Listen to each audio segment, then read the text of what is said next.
And good morning. We're pleased to be joined with a special guest this morning to kick off our closing day here at Delaware Park. She's no stranger. She's a trainer here at Delaware Park. She's stabled here at Delaware Park, and she's the co-founder and executive director of the MidAtlantic Horse Rescue. They do a lot of great work. Here's Beverly Strauss. Thank you so much for joining me this morning. Thanks. How's your meet been going this year so far at Delaware? It's been going well. We love the track, and it's just the perfect place for horses, you know. And you and Jenny Cole, you started MidAtlantic Horse Rescue back in 2002. You had $2,000 in a 3-acre field. Yep. Talk about the beginning days, the early days of MidAtlantic Horse Rescue. Well, the early days, we were training, and we saw how many horses were leaving regional tracks, going to the New Holland livestock auction, all these thoroughbreds. So we wanted to do something to get them retired and into safe places. So September of 2002, we went to New Holland. We bought 3 thoroughbreds, and that was the beginning. All of a sudden, we said, oh, we need a website, we need a name, we need a farm. So since then, we've pulled ourselves up by our bootstraps. Now we have about 100 horses in the program. We adopt out about 100 horses a year. We've got 3 farms. So it's keeping us busy, but it's all worthwhile. Yeah, absolutely. And a lot of work goes into the behind the scenes and taking care of the horses. Talk about all the day-to-day work and the people that you have helping out taking care of the horses. Well, we've got a great team now. When we started, it was Ginny and I, and we had 1 helper, and we were there breaking frozen water buckets and whatever. Now we've got a good team at the main farm, 4 or 5 people, riders, grooms. Everybody buys into the mission and just loves the thoroughbreds.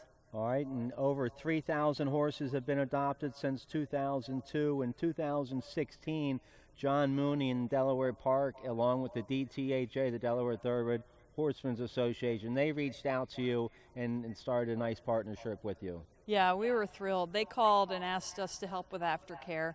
So we partnered with Cantor, which is a national volunteer organization. We take horses in directly to the rescue, and we'll rehome them with our contracts. Cantor lists horses for trainers so that the trainers can sell the horses directly to new homes. So together we've placed, we've taken in 170 horses since then, and Cantor's listed and sold probably over 500. And you've had a few stars in their retirement. Talk about a few of the horses that have retired and gone on to have very successful second careers after racing. Oh, there's so many. One horse is Templemore. He's gone out. He did the retired racehorse makeover. He's showing in the 3-foot 3-3 hunters. He's done eventing and whatever. He's been a real star. Some young girls brought him along. Right now we just took in 2 horses from here. Andy Simoff had a really nice 10-year-old war horse named Secretary of War. And he had run well this year, but Andy wanted to retire him to make sure he ended up in a good place with a home and a contract. He came in. He's super cool.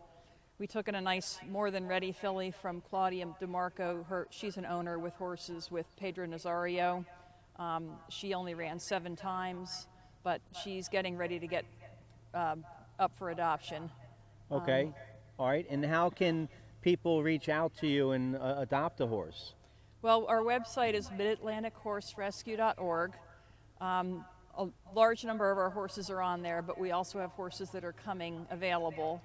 We make sure that all of the horses are healthy and sound. We restart them, make sure they can walk, trot, and canter both ways, stand at the mounting block, figure out what kind of career they want to have, what kind of rider they want to have, and then we place them appropriately. And then you follow them once you've placed them into another farm. You follow them and make sure everything's okay, right? Yeah, we follow up to make sure everything's going well. And any horse that comes through the rescue always has a place to go. If 10 years from now the person needs to rehome the horse, can't take care of it, it'll always come back to us.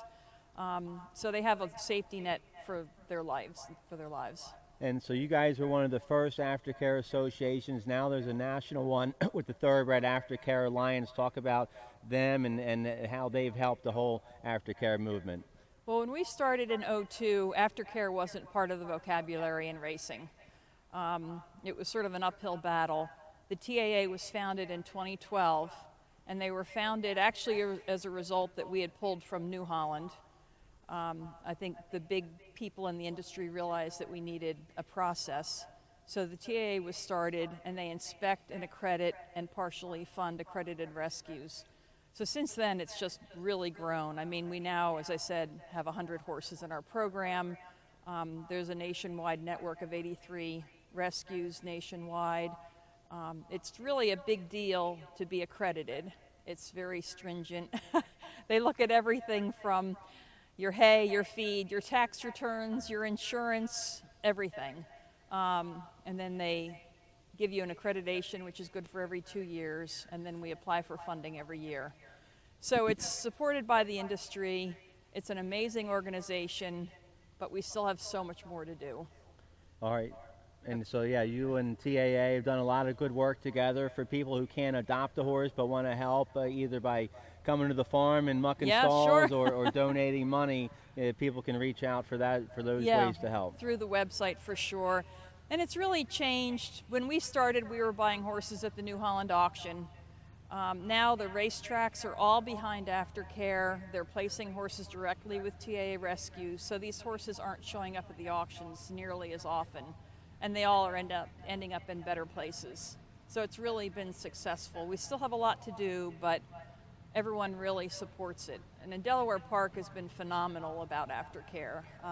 Mr. Mooney and Jed, they've just been really they really stress the importance of getting these horses into good places.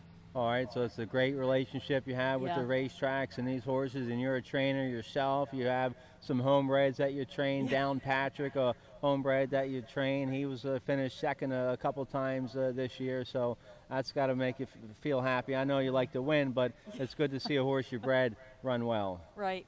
No, Delaware Park's been our home. 30 years ago we were here training, and then we took some time off when we were raising our family, and Tom and I basically are empty nesters, so we got back into it 10, 15 years ago, and we love it here. All right, well, congratulations. Well, thank you, and congratulations on all the success the MidAtlantic Horse Rescue has had. And give people the website again and how they can donate money and stuff. It's www.midatlantichorserescue.org. We're right down in Warwick, Maryland, so if anyone wants to come visit, see the horses, see what we do, you're always welcome. Okay, all right. We'll keep up the great work and let us know how we can help. Thank you very much. We appreciate it. We look forward to seeing you here again next year. Thank you, Stan. Bev Strauss, she does a lot of great work with the MidAtlantic Horse Rescue. Check out their website if you want to help.